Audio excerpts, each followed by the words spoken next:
నమస్కారం గంటారావానికి స్వాగతం. ముందుగా ప్రధాన అంశాలు. టీవీకే శాసనసభాపక్ష నేతగా విజయ్, రేపు గవర్నర్తో భేటీ, ఎల్లుండి సీఎంగా ప్రమాణం.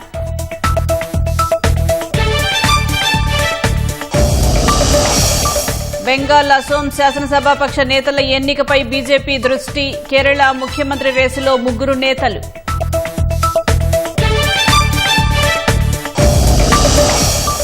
బెంగాల్ సీఎం పదవికి రాజీనామా చేయబోరన్న మమత, బీజేపీ, ఈసీ కలిసి తమ గెలుపును దొంగిలించారని ఆరోపణ. 453 కోట్లతో ఐటీపీ ఏరో ఇండియా ప్లాంట్కు శ్రీకారం, శంషాబాద్లో భూమి పూజ చేసిన మంత్రి శ్రీధర్ బాబు. రైతులను రాష్ట్ర ప్రభుత్వం అరిగోస పెడుతోందన్న బండి సంజయ్, సివిల్ సప్లై కుంభకోణంతోనే ధాన్యం కొనుగోళ్లు ఆలస్యమన్న కేటీఆర్. కేంద్రం కొర్రీలు పెట్టినా ధాన్యం కొనుగోళ్లు చేస్తున్నామన్న మంత్రులు, రైతుల సమస్యలన్నీ పరిష్కరిస్తామని హామీ.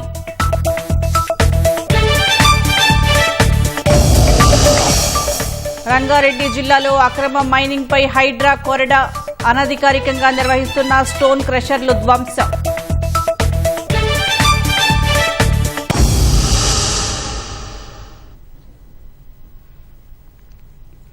తమిళనాడు అసెంబ్లీ ఎన్నికల్లో అతిపెద్ద పార్టీగా గెలిచిన విజయ్ నేతృత్వంలోని టీవీకే ప్రభుత్వ ఏర్పాటుకు కసరత్తు చేస్తోంది.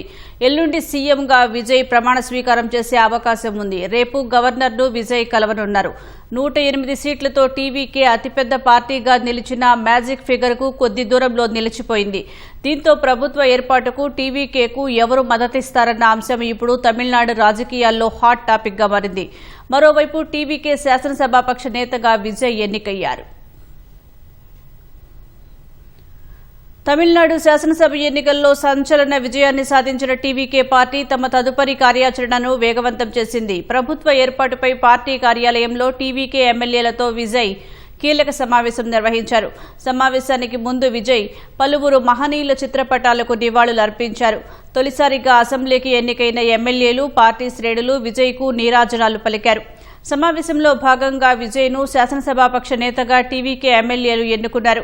అసెంబ్లీలో ఎమ్మెల్యేలు ఎలా వ్యవహరించాలి, ప్రజా సమస్యలపై ఎలా స్పందించాలనే అంశాలపై పార్టీ నేతలకు విజయ్ దిశానిర్దేశం చేశారు.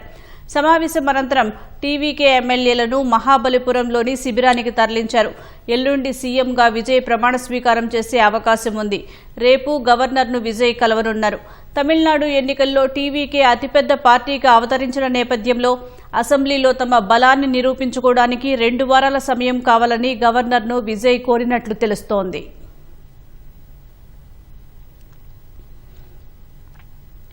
తమిళనాడు అసెంబ్లీ ఎన్నికల్లో టీవీకే పార్టీ మ్యాజిక్ ఫిగర్ను అందుకోకపోవడంతో ప్రభుత్వ ఏర్పాటుపై సందిగ్ధత నెలకొంది.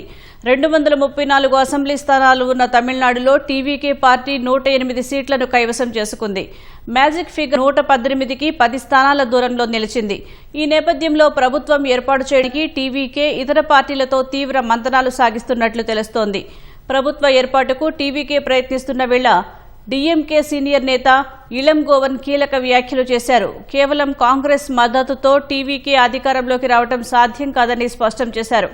తమిళనాడు అసెంబ్లీలో కాంగ్రెస్ పార్టీకి 5 ఎమ్మెల్యేలు మాత్రమే ఉన్నారని, ఈ 5 సీట్లు కలిపిన మ్యాజిక్ ఫిగర్ రాదని తెలిపారు.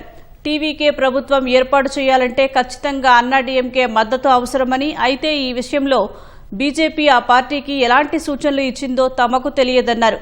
అటు విజయ్ పార్టీకి మద్దతు ఇచ్చే అంశం తమతో పాటు వామపక్ష పార్టీలు ఇంకా చర్చించలేదని వీసీకే పార్టీ అధినేత తిరుమావళవన్ తెలిపారు.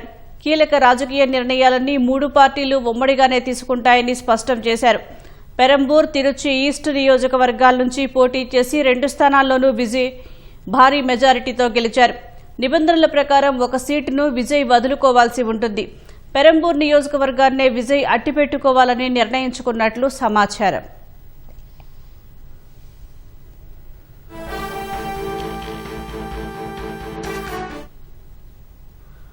పశ్చిమ బెంగాల్, అసోం, పుదుచ్చేరిలో విజయం సాధించడంతో శాసనసభాపక్ష నేతలు ఎన్నికపై బీజేపీ అధిష్టానం దృష్టి సారించింది. ఈ మేరకు కేంద్ర పరిశీలకులను నియమించింది. పశ్చిమ బెంగాల్ పరిశీలకుడిగా కేంద్ర హోంమంత్రి అమిత్ షా, సహపరిశీలకుడిగా ఒడిశా సీఎం మోహన్ చరణ్ మాజీని నియమించింది. బెంగాల్ ముఖ్యమంత్రి అంశంపై పరిశీలకులు తొలుత ఎమ్మెల్యేలతో చర్చించనున్నారు. అనంతరం శాసనసభాపక్ష నేతను ఎన్నుకోనున్నారు. అసోం పరిశీలకుడిగా కేంద్ర మంత్రి జేపీ నడ్డా, సహపరిశీలకుడిగా హర్యానా సీఎం నాయబ్ సింగ్ సైనిని నియమిస్తూ బీజేపీ ప్రకటన విడుదల చేసింది. అసోంలో మరోసారి హిమంతా బిశ్వశర్మ ముఖ్యమంత్రి పీఠాన్ని అధిరోహించే అవకాశం ఉంది. పుదుచ్చేరి పరిశీలకుడిగా కేంద్ర మంత్రి మన్సుఖ్ మాండవీయను నియమించింది. కేరళలో కాంగ్రెస్ నేతృత్వంలోని యూడీఎఫ్ ఘన విజయం సాధించడంతో కొత్త ప్రభుత్వం ఏర్పాటుపై చర్చలు జరుగుతున్నాయి. తదుపరి తీసుకోవాల్సిన చర్యలపై నాయకులు సమావేశాలు జరుపుతున్నారు.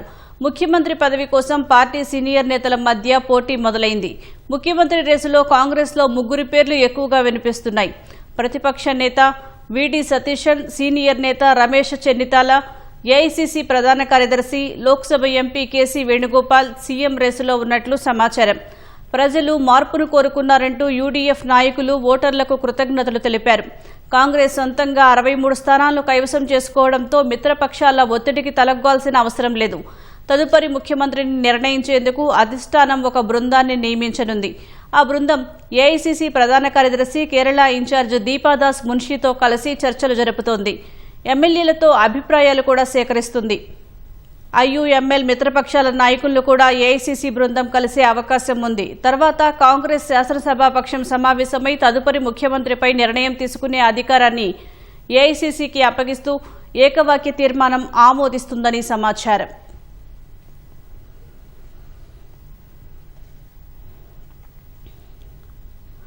పశ్చిమ బెంగాల్ నూతన ముఖ్యమంత్రి ప్రమాణ స్వీకారోత్సవానికి రంగం సిద్ధమైంది. బెంగాల్ అసెంబ్లీ ఎన్నికల్లో చారిత్రక విజయంతో అధికారంలోకి వచ్చిన బీజేపీ మే 9న ప్రభుత్వాన్ని ఏర్పాటు చేయనుంది.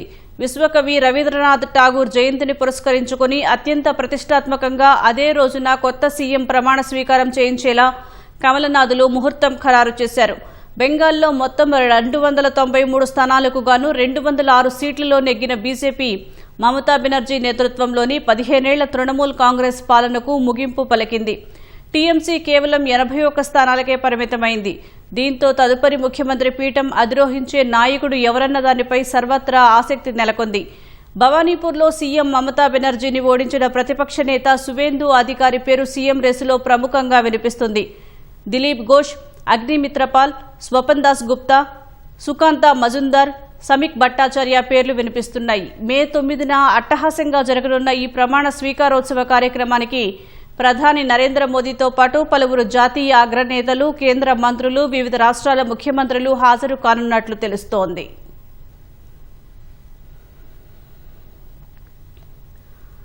పశ్చిమ బెంగాల్ అసెంబ్లీ ఎన్నికల ఫలితాలపై తృణమూల్ కాంగ్రెస్ అధినేత్రి మమతా బెనర్జీ తీవ్ర ఆరోపణలు చేశారు. 100 స్థానాల్లో తమ గెలుపును దొంగిలించారన్న ఆమె సీఎం పదవికి రాజీనామా చేయబోనని చెప్పారు. లోక్ భవన్కు వెళ్లి రాజీనామాను గవర్నర్కు సమర్పించబోనని తేల్చి చెప్పారు. కేంద్ర బలగాలతో కుమ్మక్కై ఈసీ ఎన్నికలు నిర్వహించిందని ఆగ్రహం వ్యక్తం చేశారు. ఇలాంటి ఎన్నికలను తాను ఎప్పుడూ చూడలేదన్న మమత బెంగాల్లో ప్రజాస్వామ్యాన్ని ఖూనీ చేశారని తెలిపారు. కౌంటింగ్ కేంద్రాల వద్ద తమ పార్టీ అభ్యర్థులు, ఏజెంట్లను భయభ్రాంతులకు గురిచేశారని చెప్పారు. బీజేపీ కంటే తాము ఈసీతోనే ఎక్కువగా పోరాడామని మమత అన్నారు. అసెంబ్లీ ఎన్నికల ఫలితాలు వెల్లడయ్యాక బీజేపీ నాయకులు తమ పార్టీ కార్యాలయాలపై దాడులు చేస్తున్నారని ఆరోపించారు. అధికారం లేకపోయినా ప్రజా వ్యతిరేక విధానాలపై పోరాటం చేస్తామని స్పష్టం చేశారు.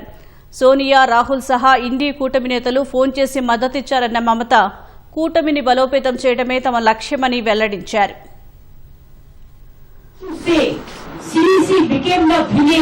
Of this election to loot the democratic rights of the people and to loot the EVM machine. Can you tell me that after voting EVM machine, 80 to 95% is a charge? How it is possible? After first round you started saying BJP is getting 200, 195.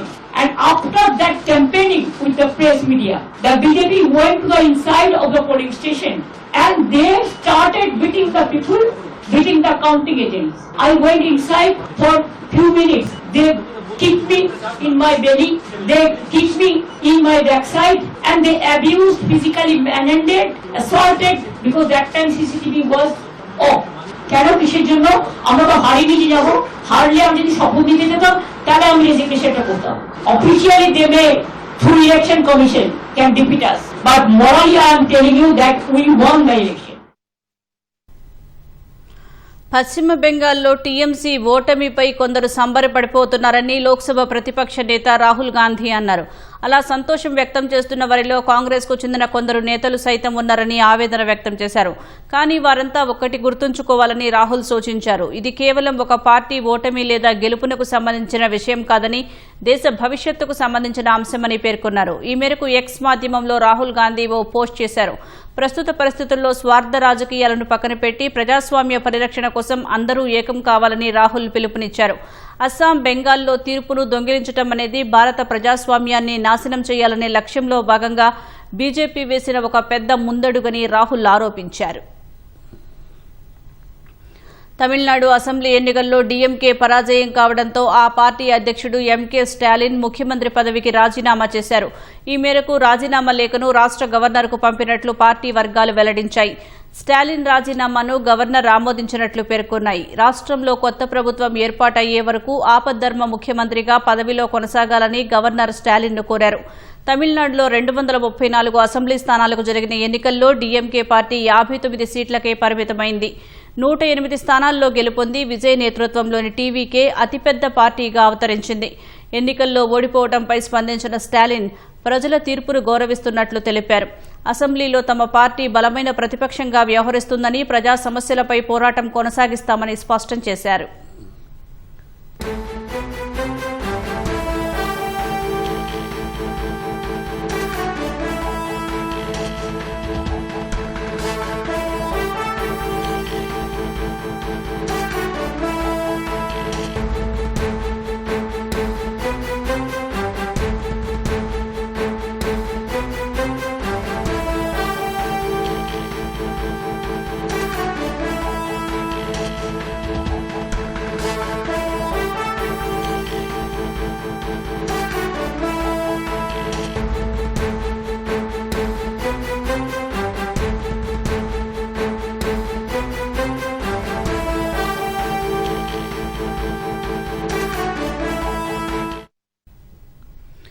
తాజా అంశం చూస్తున్నాం. ప్రముఖ నిర్మాత RB Chowdary ఉదయ్పూర్లో జరిగిన road ప్రమాదంలో దుర్మరణం చెందారు. మరింత సమాచారం మా ప్రతినిధి సతీష్ అడిగి తెలుసుకుందాం. సతీష్, రోడ్డు ప్రమాదం ఎప్పుడు జరిగింది? ప్రమాదానికి గల కారణాలేంటి?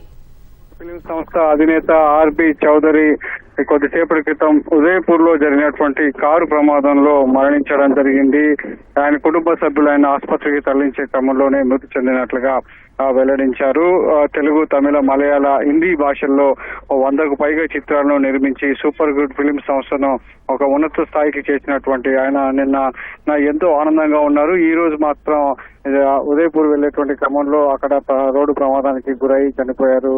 నిన్న తమిళనాడు అంతా విజయ్ గెలిచినటువంటి సంబరాల్లో ఉన్నటువంటి ఆయన ఈ రోజు జరిగినటువంటి ప్రమాదంలో మరణించారనే వార్త ప్రస్తుతం కోలీవుడ్ లో తీవ్ర విషాదాన్ని నింపిందని చెప్పొచ్చు. అటు కోలీవుడ్ తో పాటు తమిళ పరిశ్రమతో పాటు తెలుగు చలనచిత్ర పరిశ్రమతో కూడా ఎంతో అనుబంధం ఉన్నటువంటి ఆయన మరణాన్ని తెలుగు చలనచిత్ర పరిశ్రమ కూడా తీవ్ర దిగ్భ్రాంతి వ్యక్తం చేసింది.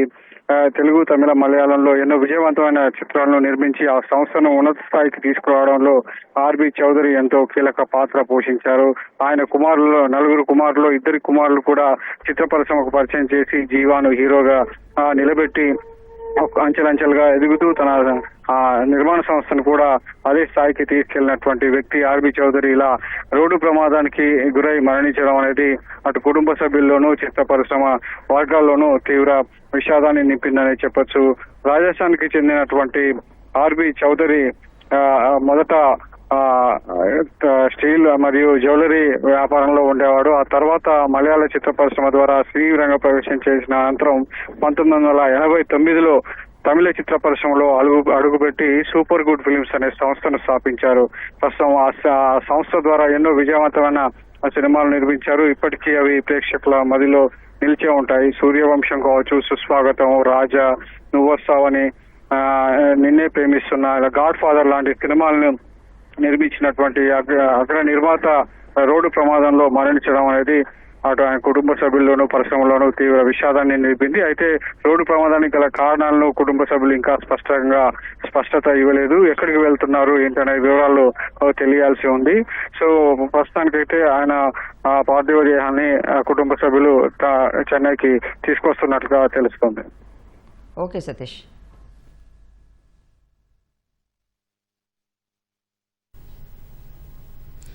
ధన్యవాదాలు సతీష్.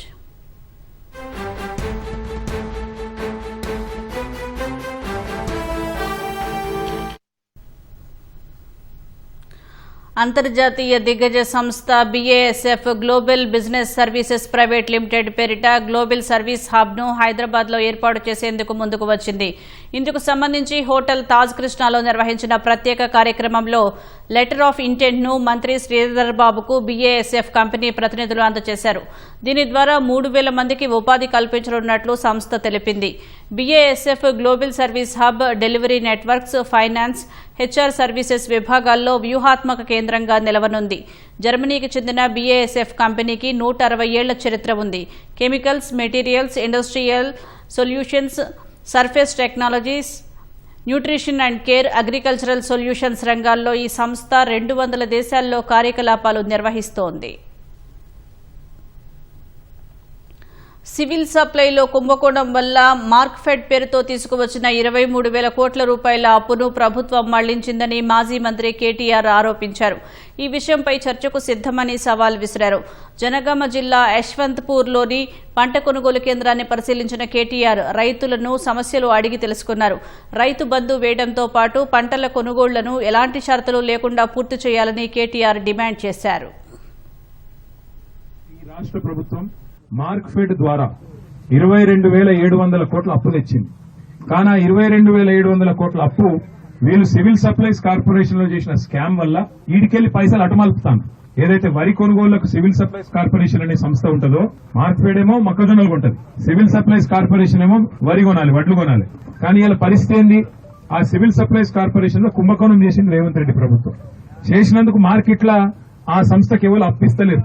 1,60,000 కోట్ల అప్పు ఉంది కాబట్టి మీకు మేము మళ్ళా పైసలు ఇయ్యం అని చెప్పి చేతులు ఎత్తేసింది. మరి ఏం చేయాలి? వడ్లు పండించిన వాళ్ళు ఎక్కువ ఉన్నారు కాబట్టి మార్క్ఫెడ్ ద్వారా పైసలు తీసుకొని, లోన్ తీసుకొని ఈ పైసలు అటుమలిపి మొత్తానికి ఏదో కొన్ని రోజులు టైం పాస్ చేద్దామనే ఆలోచనలో ప్రభుత్వం ఉన్నది. నేను చెప్పేది తప్పైతే వ్యవసాయ శాఖ మంత్రి గాని, రాష్ట్ర ప్రభుత్వంలో ఉన్న బాధ్యత గల మంత్రులు గాని నేను చెప్పింది తప్పని రుజువు చేయాలని చెప్పి నేను సవాల్ చేస్తున్నాను.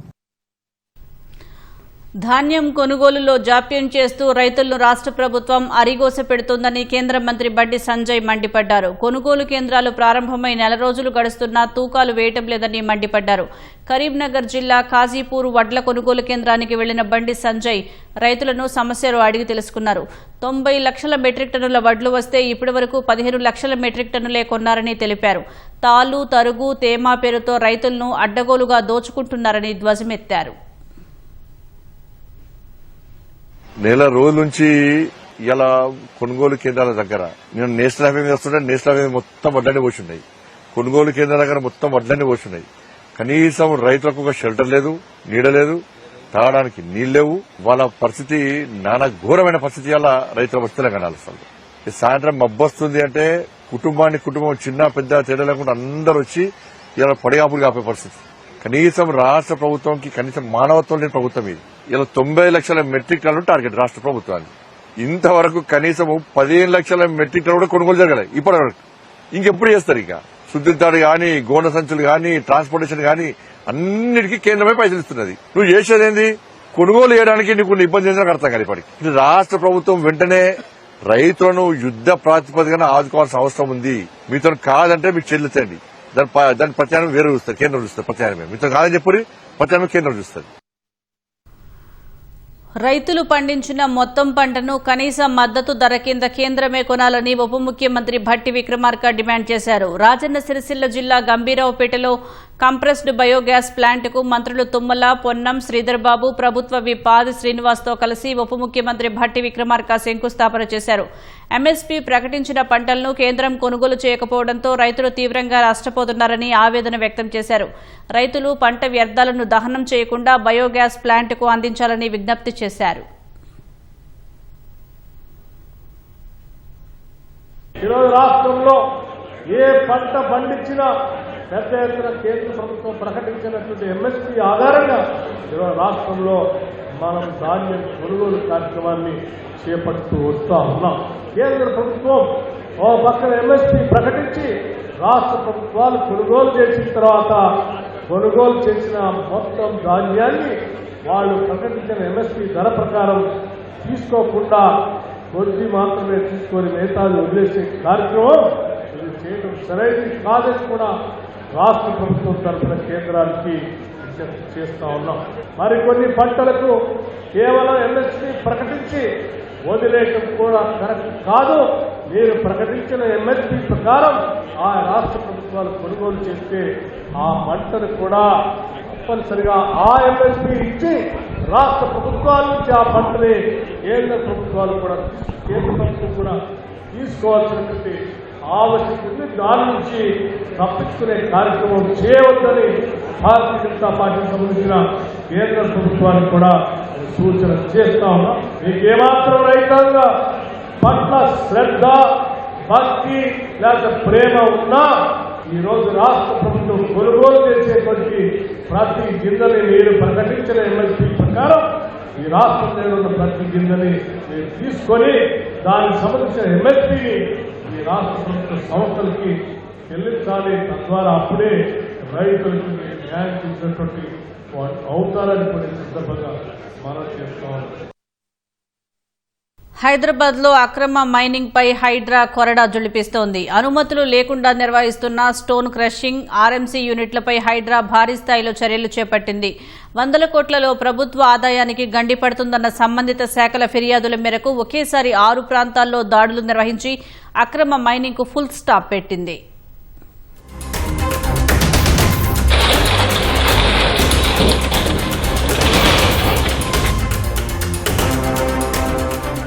కోర్ అర్బన్ రీజియన్ పరిధిలో అనధికారికంగా నిర్వహిస్తున్న స్టోన్ క్రషింగ్ యూనిట్లపై హైడ్రా బుల్డోజర్లతో విరుచుకుపడింది. హైదరాబాద్లోని 6 ప్రాంతాల్లో పక్కా ప్రణాళికతో ఆపరేషన్ నిర్వహించిన హైడ్రా 6 క్రషింగ్ యూనిట్లు, 12 ఆర్ఎంసీ ప్లాంట్లను తొలగించింది. కాలుష్య నియంత్రణ మండలి, మైనింగ్ శాఖల నుంచి వచ్చిన ఫిర్యాదుతో పాటు రంగారెడ్డి జిల్లా కలెక్టర్ నుంచి వచ్చిన లేఖపై స్పందిస్తూ హైదరాబాద్ శివార్లోని అక్రమ మైనింగ్పై ఉక్కుపాదం మోపింది.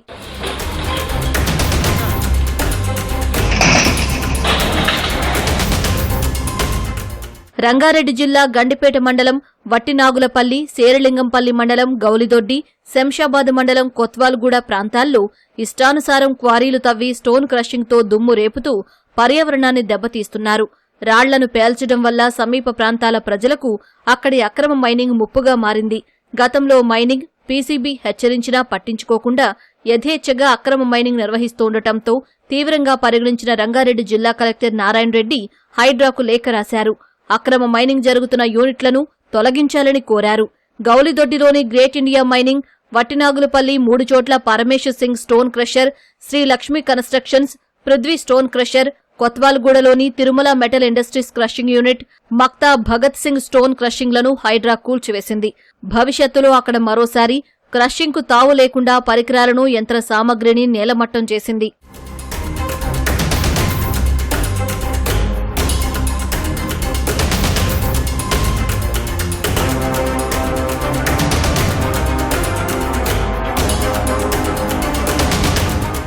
కూల్చివేసిన అక్రమ క్రషింగ్ యూనిట్లు బడా సంస్థలకు చెందిన వారివేనని హైడ్రా తెలిపింది. అనుమతులు లేకుండా మైనింగ్ నిర్వహిస్తూ ప్రభుత్వానికి 100 కోట్ల రూపాయల ఆదాయానికి గండి కొడుతున్నారని వెల్లడించింది. విద్యుత్ బిల్లులు కోట్లలో బకాయిలు ఉండటంతో కరెంటు కట్ చేస్తే డీజిల్తో ఆయా యూనిట్లను నడిపిస్తున్నారని గుర్తించిన హైడ్రా రంగారెడ్డి జిల్లా కలెక్టర్ లేఖ మేరకు అక్రమ మైనింగ్ దారులపై కఠిన చర్యలు తీసుకుంటున్నట్లు తెలిపింది. సంబంధిత వ్యక్తులపై కేసులు కూడా నమోదు చేస్తామని హైడ్రా వెల్లడించింది. హైదరాబాద్ బేగం బజార్లో గొలుసు లాక్కెళ్లేందుకు ప్రయత్నించిన రౌడీ షీటర్ను ఒక ఆటో డ్రైవర్ సాహసోపేతంగా అడ్డుకొని పట్టించడంలో కీలక పాత్ర పోషించాడు.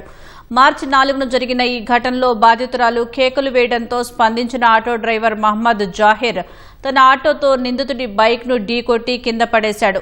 కర్రతో దాడి చేసినా వెనక్కి తగ్గకుండా అతడిని నిలువరించగా గస్తీ పోలీసులు వచ్చి అరెస్టు చేశారు. ఈ ఘటన సీసీటీవీలో రికార్డు కాగా తర్వాత పోలీసులు జాహిర్ను గుర్తించి సన్మానించారు.